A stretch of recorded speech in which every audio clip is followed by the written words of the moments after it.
Hi friends, ఇప్పుడు మనము one of the affordable comfortable mileage focused గాడిని రివ్యూ చేస్తూ ఉన్నాము. ఈ గాడి ఏదంటే టీవీఎస్ స్టార్ సిటీ 110+. ఇది వచ్చి ఒక యూజ్డ్ గాడి. స్టిల్ నేను వచ్చి ఎలా రివ్యూ చేస్తూ ఉన్నానంటే ఈ గాడిని వచ్చి నేను ఆల్రెడీ 2 years యూజ్ చేసినాను. బట్ వచ్చి సేల్ చేసేసింది. ఏం రీజన్ కోసం సేల్ చేసింది, దీంట్లో ఉండే ప్రాస్ ఏమి, కాన్స్ ఏమి, ప్రైసింగ్ ఏముంది, రైడ్ చేసేదానికి ఎలా ఉంది అని కంప్లీట్ రివ్యూని వచ్చి చూసేస్తాము. సో మీరు చూస్తూ ఉండేది ఆర్థోడాక్స్ యూట్యూబ్ ఛానల్ని మీరు ఏం చేయాలని తెలుసు మరికుండా సబ్స్క్రైబ్ చేసి పెట్టుకుండా రాండా క్విక్ వీడియో లోపల పోతాము. ఈ గాడి వచ్చి ఫస్ట్ 2007లో వచ్చి లాంచ్ చేస్తారు. సో అప్పుడు మీకు తెలిసిన స్ప్లెండర్ వచ్చి మార్కెట్ని బాగానే డామినేట్ చేస్తూ ఉండే. సో టీవీఎస్ వచ్చి రియలైజ్ చేస్తారు. సో మార్కెట్లో వచ్చి కమ్యూటర్స్కి వచ్చి చాలానే స్కోప్ ఉంది అనేదాన్ని రియలైజ్ చేస్తారు. సో దీన్ని ఏం చేస్తారంటే వాళ్ళు గాడిని వచ్చి ప్రొడ్యూస్ చేస్తారు. టీవీఎస్ స్టార్ సిటీ అనేసి పవర్ను స్ప్లెండర్ నుంచి చాలా ఉండాలా, ప్లస్ వచ్చి మనకి డిజైన్ను అగ్రెసివ్గా ఉండాలా అని డిజైన్ చేసిన గాడిని ఈ స్టార్ సిటీ 110. సో ఈ గాడి వచ్చి టీవీఎస్కి వచ్చి నుంచి సక్సెస్ను చాలానే ఇచ్చాయి. బట్ స్టిల్ యూజర్స్ను రెండు ప్రాబ్లమ్స్ ఇప్పటి వరకు ఫేస్ చేస్తూనే ఉన్నారు. I'm one of the user. నేను ఒక ప్రాబ్లమ్ వచ్చి ఈ గాడిలో ఫేస్ చేసినాయి. రైట్ నౌ వచ్చి ఈ గాడి నా దగ్గర లేదు. స్టిల్ నా ఎక్స్పీరియన్స్ వచ్చి ఎండ్ ఆఫ్ ద వీడియోలో షేర్ చేస్తాను ఏం రీజన్ కోసం దీన్ని వచ్చి నేను సేల్ చేసినాయి అనేసి. ఈ బండి లుక్స్ గురించి మాట్లాడాలంటే మనకు మంచి స్పోర్టీ స్టాండ్స్ అనే గాడి వచ్చి ఉంది. ఆల్మోస్ట్ వచ్చి చూస్తుంటే మనకి ఈ ఫ్రంట్లో ఉండే విండ్షీల్డ్ అంతా కానీ మంచి వచ్చి ఎక్స్టెండ్ చేసి ఇచ్చినారు. సో దాని నుంచి చూసేదానికి ఒక బాగా ఒక 110cc ఒక చిన్న గాడి ధర లేకుండా ఒక చూసేదానికి ఒక బిగ్గర్ ప్రొఫైల్ గాడి ధరనే ఉంది. లైటింగ్స్ చూస్తుంటే మనకి హాలోజన్ ఇచ్చినారు, ఇండికేటర్. అదే తర ఫ్రంట్లో హెడ్లైట్ చూస్తుంటే మనకి ఎల్ఈడీస్లోనే ఇచ్చినారు. రియర్లో మనకి ఇండికేటర్స్ కానీ అదే తర బ్రేక్ లైట్స్ కానీ ఇవి రెండును హాలోజన్స్లోనే ఇచ్చినారు. స్విచ్చెస్ వచ్చి యాజ్ యూజువల్ అన్ని స్కూటర్లు ఇచ్చేతారని మనకు వచ్చి హార్న్, ఇండికేటర్, హై బీమ్, లో బీమ్, దీన్ని వచ్చి పాస్ స్విచ్ వచ్చి ఇచ్చినారు. బట్ దీంట్లో వచ్చి స్విచ్చెస్ క్వాలిటీ వచ్చి చాలానే బాగుందండి. మీరు చూడొచ్చు మంచి ఒక 150cc బైక్లో వీళ్ళు ఇస్తారు కదా, ఆల్మోస్ట్ అదే తర స్విచ్ సెటప్ ఈ గాడిలో ఇచ్చినారు. రైట్ సైడ్లో చూసుకుంటే మనకి ఒక స్టార్టర్ స్విచ్ ఇచ్చినారు. సో ఒక కిల్ స్విచ్ ఇచ్చింటే ఒక ఎంట్రీ లెవెల్ వెల్కమ్ అడిషన్ ఫ్యూచర్గాను నేను, బట్ ఇది వచ్చి ఈ గాడిలో మిస్ అవుతూ ఉంది. నెక్స్ట్ మనము మీటర్ కన్సోల్ చూసేస్తాము. సో చాలానే బేసిక్ అయిన మీటర్ కన్సోల్ అండి. ఒక స్పీడోమీటర్, రైట్ సైడ్లో వచ్చి మనకి ఓడోమీటర్ ఇచ్చినారు, ఫ్యూయల్ లెవెల్, రిమైనింగ్ మీకు తెలిసిన ఇప్పుడు వచ్చి అన్ని గాడిలోనూ ఈ రిఫ్లెక్టర్స్, ఇండికేటర్స్ వేసింటే అది గ్లో అయ్యేది, మ్యాల్ ఫంక్షన్ ఇండికేటర్ ఇచ్చినారు. సో ఇది ఇడిస్తే మనకి యావదో ఫ్యూచరు దీంట్లో లేదండి. నేను ఆల్రెడీ చెప్పిన తర ఈ కిల్స్ వచ్చు, ప్లస్ వచ్చి ఒక ట్రిప్ మీటర్, ఈ తరంతా ఫ్యూచర్స్ ఇచ్చింటే కాంపిటేటర్స్ని కంపేర్ చేసేటప్పుడు ఈ గాడిని వచ్చి తీసేదానికి అట్లీస్ట్ ఒక రీజన్గా ఉండిను. బట్ ఇప్పుడు వచ్చి దీంట్లో వచ్చి మిస్ అవుతూ ఉంది. టైర్స్ వచ్చి మనకి ఫ్రంట్లో 2.75 ప్రొఫైల్, అదే తర 17 inches ఉంది. బ్రేక్స్ వచ్చి 130mm. ఇదే వచ్చి మీరు డిస్క్ వేరియంట్ పోతారంటే 240mm డిస్క్ బ్రేక్ వచ్చి ఉంటుంది. అదే తర కాంబీ బ్రేక్ సిస్టమ్ ఇచ్చింటారు. రియర్ అప్లై చేస్తే ఫ్రంట్ అప్లై అవుతుంది. సస్పెన్షన్ నార్మల్ టెలిస్కోపిక్ సస్పెన్షనే. రియర్ వచ్చి ఒక 3 ప్రొఫైల్ 17 inches టైరు. మనకి normal spring loaded suspension, 5 step adjustable ఉంటుంది. సో దీని వచ్చి స్టాక్లని మనకి చాలా బాగుంటుందండి ఈ సస్పెన్షను. స్టిల్ వచ్చి మీరు కావాలంటే హార్డర్ సైడ్లన్నీ ట్యూన్ చేసుకునొచ్చు. రియర్ వచ్చి మనకు 110mm డ్రమ్ బ్రేక్ ఉంటుంది. ఈ బండిది seat height, weight and ground clearance చూసేస్తాం. గ్రౌండ్ క్లియరెన్స్ వచ్చి మనకి 172mm ఉంది. వెయిట్ వచ్చి 116 kgs. అదే తర సీట్ హైట్ 785mm ఉంటుంది. సో ఆల్మోస్ట్ ఒక అప్రైట్ అయిన పొజిషన్ అండి, బాగానే ఉంటుంది. మీరు కూకొని తోలేటప్పుడు ఒక మంచి కంఫర్ట్ వచ్చి సీట్ వచ్చి ఆఫర్ చేస్తుంది మనకి. నెక్స్ట్ ఈ బండిది హార్ట్ అయిన ఇంజిన్ చూసేస్తాము. ఇంజిన్ వచ్చి మనకి 109.7cc, పవర్ వచ్చి 8.08 bhp, 7350 rpmలో ప్రొడ్యూస్ చేస్తుంది. టార్క్ వచ్చి 8.7 Nm, మనకు వచ్చి ఒక 4500 rpmలో ప్రొడ్యూస్ చేస్తుంది. ఒక 4-speed గేర్ బాక్స్ ఇచ్చినారు. ఈ గాడిలో ఒక పాజిటివ్ అయిన థింగ్ ఉందండి ఈ ఇంజిన్లో. మనకు వచ్చి ఒక పక్కా స్క్వేర్ ఇంజిన్ వచ్చి ఇచ్చినారు. స్క్వేర్ ఇంజిన్ నుంచి చాలానే అడ్వాంటేజెస్ ఉందండి.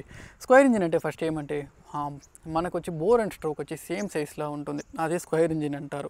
మనకు వచ్చి 53.5mm బోరును, 48.8mm స్ట్రోకును ఉంది. సో స్క్వేర్ ఇంజిన్ అడ్వాంటేజెస్ ఏమని చూస్తాం. ఫస్ట్ థింగ్ మనకు వచ్చి ఒక సిటీకి పక్కా అయిన గాడిగా ఉంటుందండి. పవర్ వచ్చి ఆప్టిమల్గా ప్రొడ్యూస్ చేస్తుంది. సో దాని నుంచి ఈ స్క్వేర్ ఇంజిన్స్ వచ్చి మనకి ఒక అడ్వాంటేజ్ అయిన థింగ్ సిటీలో వచ్చి తోలేదానికి. ప్లస్ వచ్చి చూసానంటే చాలా రిలయబుల్ అయిన ఇంజిన్ అండి. మనకు మార్కెట్లో కొన్ని గాడీసే వచ్చి స్క్వేర్ ఇంజిన్స్లో ఉంది. వన్ ఆఫ్ ద గాడీ చెప్పాలంటే మనకి యమహాది FZS, ఈ గాడీ వచ్చి స్క్వేర్ ఇంజిన్. సెకండ్ వచ్చి చూసానంటే ఈ గాడీను స్క్వేర్ ఇంజిన్లోనే ఉంది. నేను చెప్పిన తర ఇది వచ్చి బాగా మైలేజ్ వచ్చి రిటర్న్ చేస్తుంది. ప్లస్ వచ్చి మనకి సిటీలో తోలేదానికి పవర్ వచ్చి ఆప్టిమల్గా ప్రొడ్యూస్ చేస్తుంది. థర్డ్ థింగ్ వచ్చి బాగా రిలయబుల్ ఇంజిన్ అండి. సో పక్కాగా మీకు వచ్చి ఈ గాడి వచ్చి బాగా రిలయబుల్గా ఉంటుంది. నెక్స్ట్ ఈ బండిది మైలేజ్ గురించి మాట్లాడాలంటే నేను వచ్చి ఒక 2 years యూస్ చేసినానండి. నాకు వచ్చి నేను కంప్లీట్ యాక్సిలేటర్ క్లోజ్ చేసి తోలితేనే ఈ గాడి వచ్చి ఒక 68 వరకు ఇస్తూ ఉండే, ఆల్మోస్ట్ ఒక 80 స్పీడ్ మెయింటైన్ చేస్తూ ఉంటే. ఇదే మీకు ఒక ఎక్కువ స్పీడ్లో వచ్చి మెయింటైన్ చేస్తారు, 60, 65 ఆ రేంజ్లో మెయింటైన్ చేస్తారంటే ఇది వచ్చి గ్యారంటీగా మీకు వచ్చి 80+ మైలేజ్ వచ్చి ఇచ్చేస్తుందండి. సో మైలేజ్ ప్రకారం ఈ గాడి వన్ ఆఫ్ ద బెస్ట్ గాడి అనేది చెప్పొచ్చు. మనకి వేరియంట్స్ వచ్చి ఒక డ్రమ్ వేరియంట్ అండ్ ఒక డిస్క్ వేరియంట్ వస్తుంది. సో డ్రమ్ వేరియంట్ వచ్చి చూస్తుంటే మనకి ఒక 4 కలర్ ఆప్షన్లో ఇచ్చినారు, డిస్క్ వేరియంట్ వచ్చి ఒక 3 కలర్ ఆప్షన్లో ఇచ్చినారు. సో దీని ప్రైసింగ్ గురించి చెప్పాలంటే మనకు వచ్చి నేను బెంగళూరు ప్రైస్ షేర్ చేస్తాను ఆన్ రోడ్, మీకు ఒక 97,000 వచ్చి ఆన్ రోడ్ వచ్చేసింది. ఇదే మీకు వచ్చి డ్రమ్ బ్రేక్ ఎత్తారంటే ఒక 93,000 వచ్చి రావచ్చు. ఫైనల్గా స్టోరీకి వస్తామండి. నేను ఈ గాడిని వచ్చి సేల్ చేసింది. సో ఫస్ట్ థింగ్ నేను వచ్చి ఒక 125 కిలోమీటర్ వచ్చి ట్రావెల్ చేస్తూ ఉండండి. నేను బెంగళూరుకి నియర్ బై ఒక ప్లేస్లో ఉన్నాను. సో ఆడ వచ్చి నాకు ఆల్మోస్ట్ పర్ డే వచ్చి 65 కిలోమీటర్ ట్రావెల్ చేయాలి one way.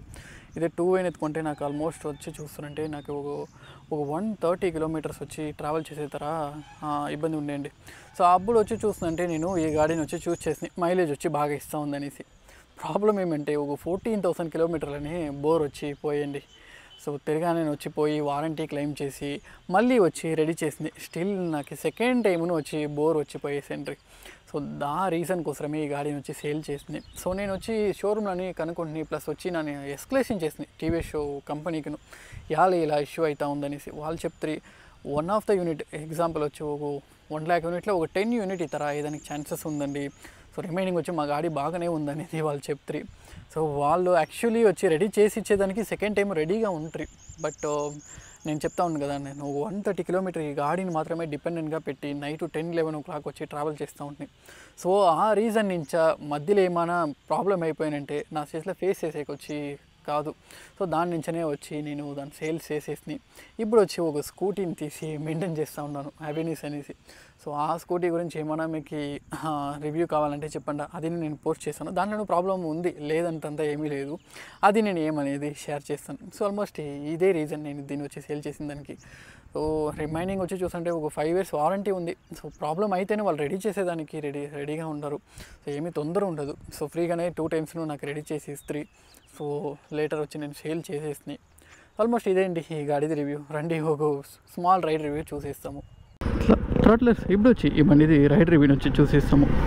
So first impression ఏమని చూస్తారంటే ఈ బండి వచ్చి 110cc ఉంటాను, బాగానే టార్కీగా ఉందండి. సో మీకు వచ్చి ఒక మంచి పవర్ వచ్చి ఆఫర్ చేస్తూ ఉంది. ఆల్మోస్ట్ నేను తోలిన ఈ 110cc సెగ్మెంట్లో నుంచి ఇది వచ్చి పవర్ఫుల్ అయిన బైక్ అనే చెప్పొచ్చు. ఒక మంచి పవర్ వచ్చి ఆఫర్ చేస్తూ ఉంది. సో సెకండ్ థింగ్ వచ్చి చూస్తానంటే నేను ఆల్రెడీ చెప్పిన తర్వాత ఈ గాడి నేను 2 years యూస్ చేసినానండి. సో ఆల్మోస్ట్ సస్పెన్షన్ వచ్చి రియలీ డూయింగ్ గ్రేట్ జాబ్ అనేది చెప్పొచ్చు. ఎలాంటి ఈ బండిలో వచ్చి సస్పెన్షన్ చాలానే బాగా ట్యూన్ చేసి ఉంటారు.